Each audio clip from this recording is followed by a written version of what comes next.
Hello, sisters.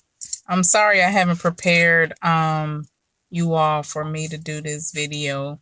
I wasn't planning on doing a video today or any day soon, but something happened today and it prompted me to feel like I needed to do a video. So I'm going to wait for a few minutes and see if we get a few ladies on the live. I really feel like we need to address this certain issue. It's made me, once again, because I've addressed it before, and it seems like I think some people are taking heed, but after what has happened today, I feel like I need to address it one more time, at least before 2019 is out, because so many of us are traveling in 2020. And going into 2020, I want us to go in the best way that we possibly can. So, hello, sisters. Jay, Davisha, Jonetta, or Inzali. Thanks for checking in or whatever. I'm going to try to make this really short. But I do need to address this. So today, I got a call from a sister in Arizona. And she called me because she got a call from a brother in Ghana who was in a panic because a young sister had passed away in an area of Ghana. And apparently no one knew, and nobody knew what to do. Like, they're on the other side of the world. Somebody died, which those things do happen, unfortunately, and we're never prepared. This is something that really bothers me. It's happened a few times, and I just feel like there's a few things that we can do to be better prepared. So this young lady passed away in her hotel room. She was found in the hotel room under some suspicious circumstances. And she's a young woman, like 26 years old. I don't have a name for her. Someone did send me a picture a few hours after I was reaching out to try to figure out how we could help to get people in contact with and let them find out what they needed to do. I got a phone call, a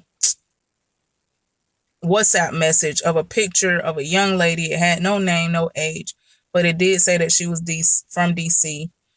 The woman that I was trying to help the people getting the help to deal with, I was told she was a 26-year-old woman from DC. And that was it. That's the information that I got after the fact. So I found out that she was with a travel group, and they were able to figure it out. So anyway, I'm saying all of this to say that things happen, y'all. We don't ever want to think about the fact that bad things can happen, or accidents can happen, or people might die. Like, life and death they go together, and we have to prepare ourselves for the things that could happen. And what I wanted to do is just talk about a few things that you all and we all can do, because I'm kind of guilty myself of slacking off on my safety precautions when I'm traveling to Ghana. and putting things in place when I'm traveling to Ghana because I've been doing it so much. But this made me feel like, okay, Bakita, you got to stop slacking. You always got to be on your shit. So the first thing you can do is I would suggest that you register with the U.S. consulate when you before you travel. So the U.S. consulate will know where you are. That's one thing that you can do. You may not want to do that. You can do it or not, but that's one thing that you can do. And that's good to do just for even if you're going anywhere out of the country, it's good to register with the U.S. consulate, especially if you're going to a place that could have some volatile type of things pop off. You never know. Like I was in Guinea, and I didn't really know that Guinea have all kind of like protests and crazy stuff going on. I didn't know, but and I hadn't registered with the U.S. consulate, but I was there, and within like 2 weeks of me being there, they started they had these protests. And in having those protests, I ended up being stuck in the house for a couple of days, and really like nobody knew what was going on with me. I ran out of phone credit. I was in the house for a few days with like nobody knew where I was or whatever. So that wasn't a good idea. But if I would have registered with the U.S. consulate in Guinea, at least they would have known, like the U.S. embassy in Guinea would have known, all of the Americans that's in the country. So that's one thing. Another thing you can do is when you're booking your ticket, I would suggest that you go ahead and pay that little extra money and get the travel insurance. It's usually like $100, maybe even less than that. But I would suggest you get that travel insurance because if something happens to you and you need to be medevac or something to another country, that insurance will cover you. When I'm a part of a travel group, the No Madness Travel Tribe, and a couple of years ago, they had a big trip where they went to Panama, and there was an accident. And in that accident, a couple of people died. And I think it took probably maybe 24 to 48 hours. The money was raised to ship those bodies back to America. But if I'm not mistaken, it was like $10,000 to ship the bodies back to America. So, and I'm not sure if they had the travel insurance and the family would be reimbursed, or it would be reimbursed, or whatever the case may be. But you need to know like those kind of things, because things happen and we need to be just preparing for it. Also, one of the ladies in the same group, she was hiking in Zimbabwe or somewhere recently, and she needed to be transported to South Africa for the surgery. She had to have a major surgery on her leg. She broke her leg, and she had to be medevaced out from where she was. I think she was in Zimbabwe over to South Africa. So those kind of things you never know what's going to happen. You want to have some kind of insurance to make sure that you can tend to yourself. Also, when you are preparing your trip, I don't know, for whatever reason, a lot of people be on some secret, quiet shit. They don't want nobody to know what's going on, where they going to be at, and all of this stuff. But I suggest that you have somebody in your family or a friend who knows where you are going. They have your itinerary, like where you going to be or where you think you might be in this time that you're going to be on your trip. They need a copy of your I would say give them a copy of your passport and whatever insurance information you have. If you got insurance through the travel through traveling, like when you booked your flight, somebody needs to have that information, because if you're the only person who knows that you have this travel insurance, then if your ass is unconscious, then how you gonna use it? So somebody needs to know like what your details are, or how to find what your details are. I would give them a picture, a copy of my passport and my visa. Like I would have somebody have a copy of all of my stuff, just in case. We hope that these things don't happen, and most times nothing happens, but something could happen. So you want to be prepared.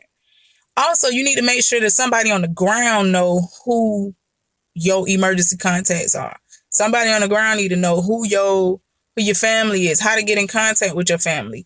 Because today, having someone from the travel group call a friend of theirs who called a friend of mine who called me, like that's way too much calling to have to do, and somebody is dead. Like that's way too much. Somebody should have been able to directly call her mama, her sister, or somebody. We can't keep riding around like this, or we can't keep moving in the world like this, y'all. So somebody on the ground need to know who they can contact. If you with a travel group, somebody in the travel group need to know. The person who is running the travel group, they should know. So we have to have these kind of things, and we have to be prepared for the what ifs. Like anything could happen. You also may want to do a living will, or sometimes it's called an advance directive. But you may want to do that. Like you may want to have somebody who is your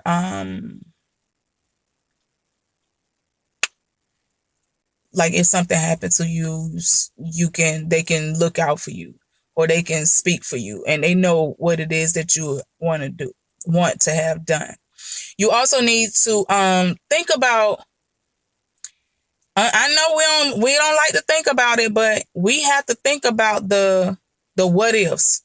So if something was to happen to you, like for me, if something was to happen to me and I'm in Ghana, my husband knows that, and my family knows, even if I wasn't married, my family knows that I'm not interested in them shipping my body back to here. I'm in America right now. I can't, But I wouldn't be interested in them spending no $10,000 to ship my body back here.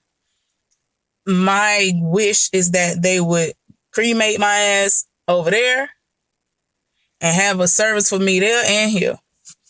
That's me. But you need to have something in place so that people know what it is that should be done with you if in the event of your untimely demise. We want, if you would want your body shipped back to America, this is why you would have, like, this is what a living will and stuff should be about. These kind of things need to be in it because it can evolve and change over time. But you need to have that kind of stuff in place so that people know what it is that you would desire. So I just wanted to make this video really quick because getting a phone call this morning about the young lady passing on, and a few people was in a panic, and it kind of put me in a panic because even though I don't know her from Adam. I still don't even know the young lady's name. But it gave me some anxiety, not because of any other thing, but this has happened before. We've had, especially for us who moving, For us who are moving, it is so important that you have some things in place for your health and safety. You need to know that, okay, so if you over here in America, when you over here, you pay for health insurance or whatever. Remember, Ghana is a cash system. So with Ghana being a cash system, if anything go down with you, you need to have some cash on hand. If you get sick or whatever, you need to have cash on hand. So I would say pay the same money you was paying in health insurance here, pay it to like a savings account or something that you would have access to if something happened to you in Ghana. You have your little, I guess, health insurance money. You can get health insurance there. I'm not really sure how it works. That's something that you would need to look into. But I know that you can get health insurance there. But I think it's more of a reimbursement type of thing. And but I've heard people have some good experiences, and I've heard people have some bad experiences. But that's something that you would have to look into yourself. And also for those of y'all who are looking at moving to Ghana, it is so important that you get you a circle of friends or associates that know what's going on with you. Y'all keep in touch with each other on a regular basis. And, y'all at least just check on each other. Even if it's just a text message, hey, how you doing? You good? Or whatever. You can stop by or whatever it is, you need to keep in contact with each other. Because we've had several situations. One that comes to my mind right away is I had went to the tourism authority with Dr. Milana, Curtis Murphy, Brenda Muhammad, God rest her soul, and God, I can't remember the guy's name. I only met him one time. I was the youngest person in the room, but he was younger too. He was in his 40s, and I'm in my 30s, and then everybody else was in like their 60s. But we were meeting with the tourism authority. It was 2015 or something like that. And me and him, we were talking about how as the younger generations, we all need to be getting together and starting to figure out how we can help move things along a little better. And we were planning to meet. We were planning to meet up. He lived in Fete, and I live in Kaswa. So, at the time I was living in McCarthy Hill. But anyway, we was planning on meeting up or whatever. A couple months later, all kind of, you get into your life and all of that stuff. We hadn't talked. I came to find out this man had been dead for 10 days and nobody knew. Nobody knew he was dead for 10 days. He died of malaria. And he was a Rastafarian. He was taking herbal treatments or whatever. He was from what I understand later, he was, they was trying to do things herbally, and that didn't help because he had the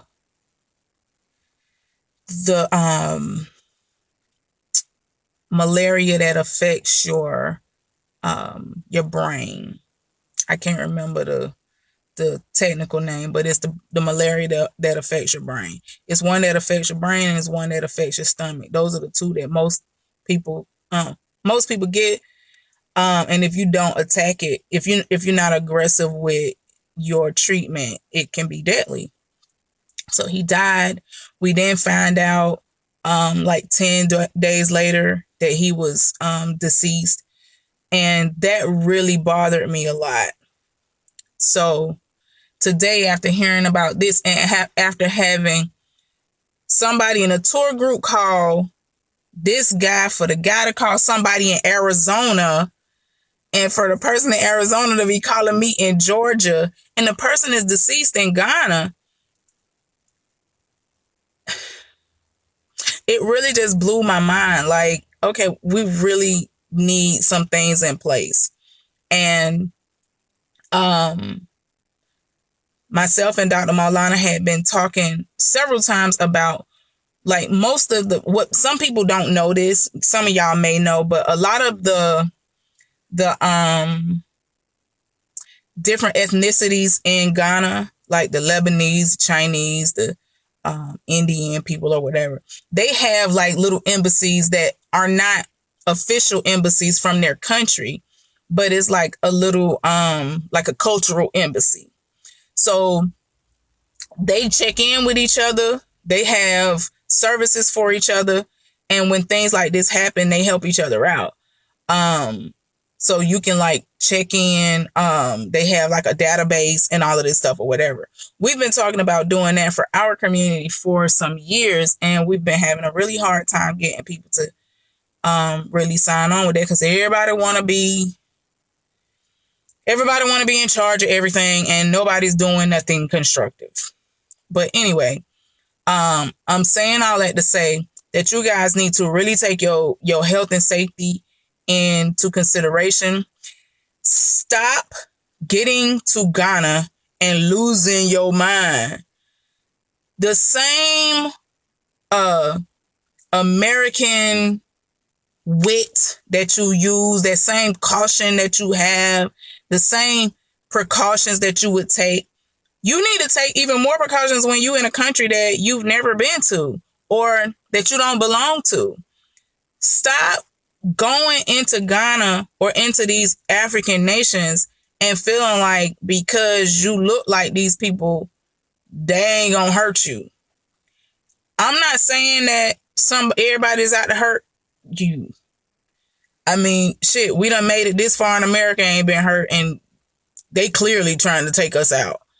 But when you get to Ghana, you have to remember that if something was to happen to you, how would your family find out about it?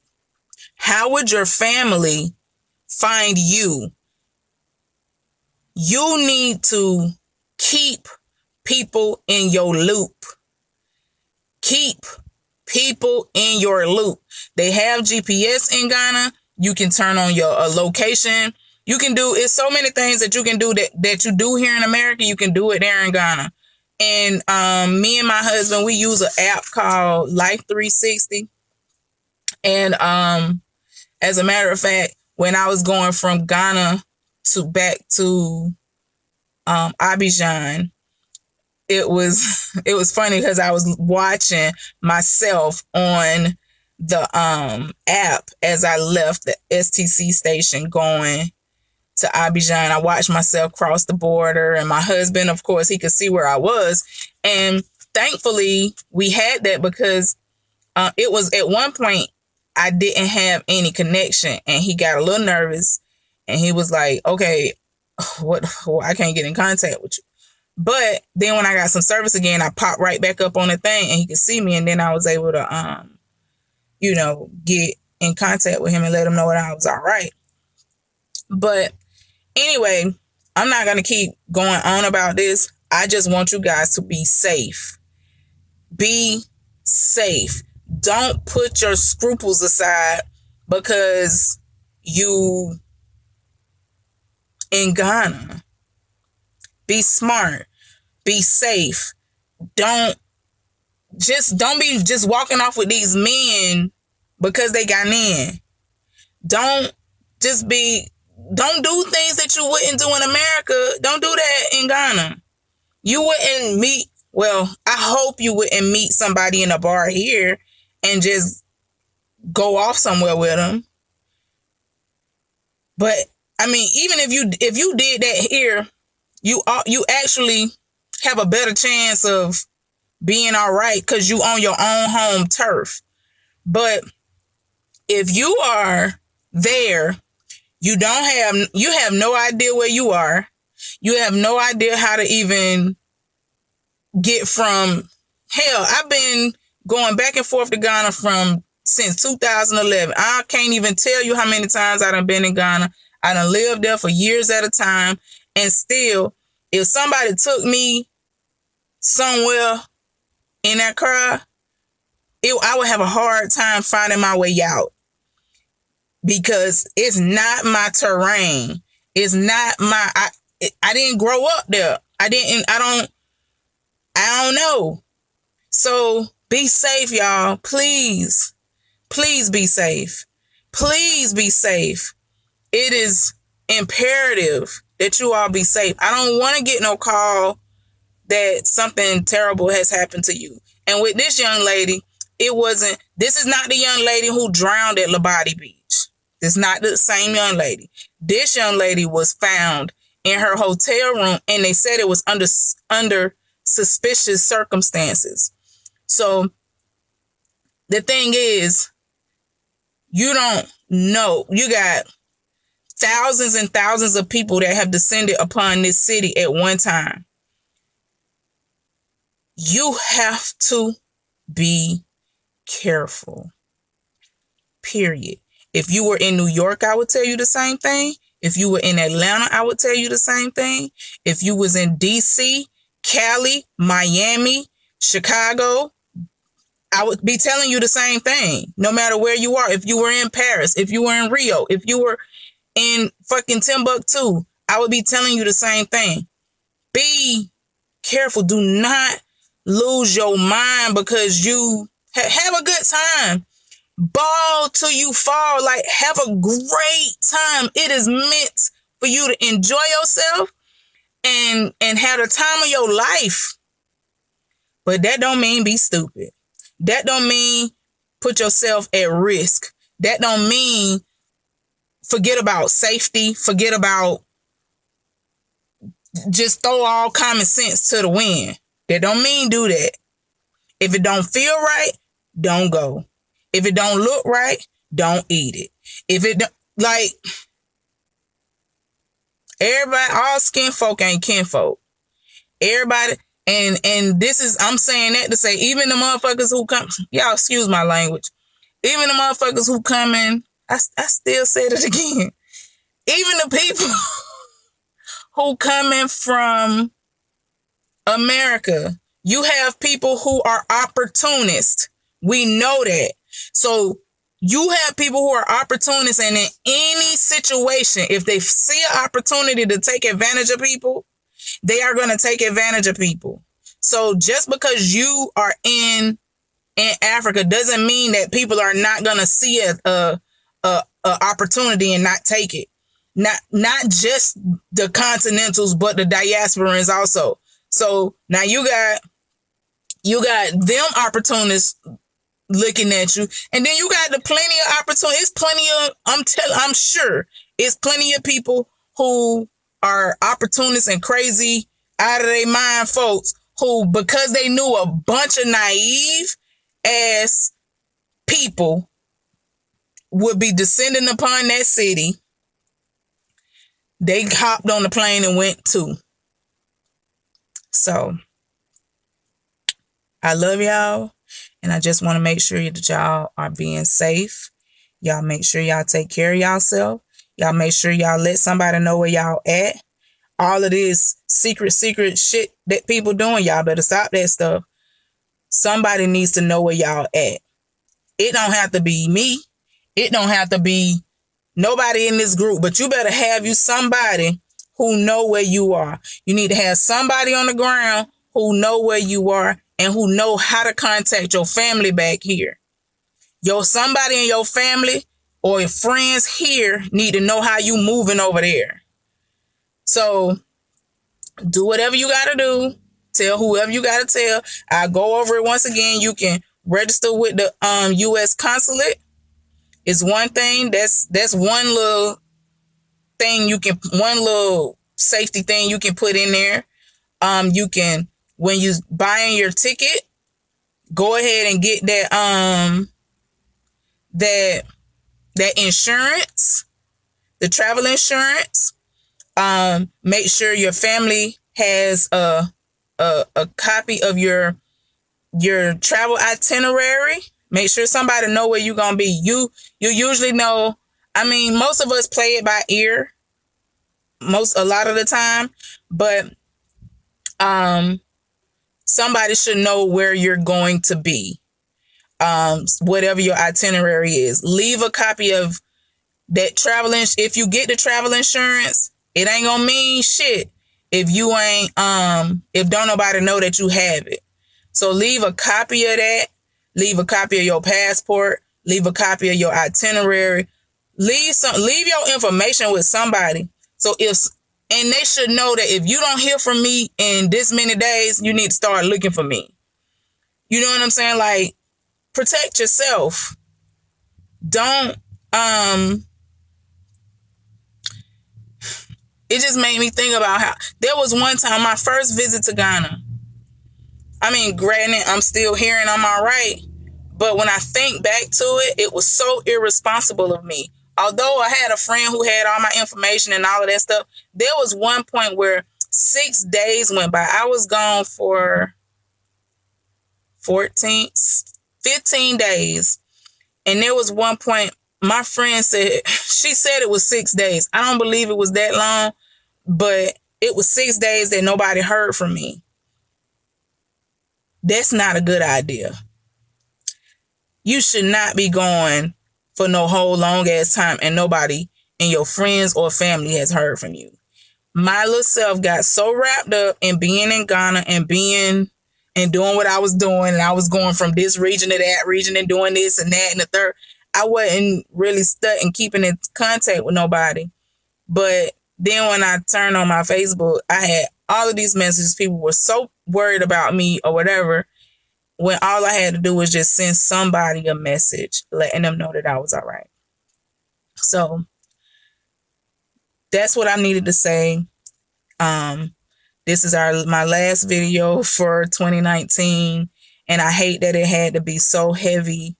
I hope you guys have had a really good end of the year. Those of you all who are in Accra, I hope you guys are enjoying yourselves.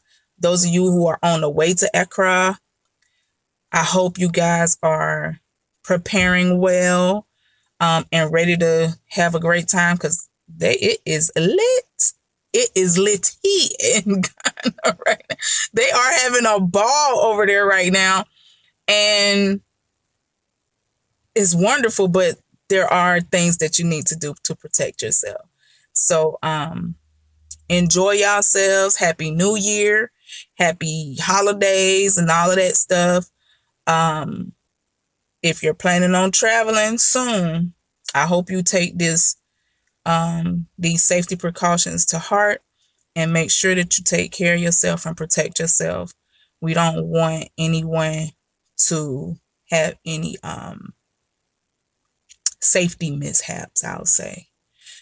So if you guys want to have a conversation about this in the comments, it's great. No one's seemed to have had any comments or questions just yet, but I'm here.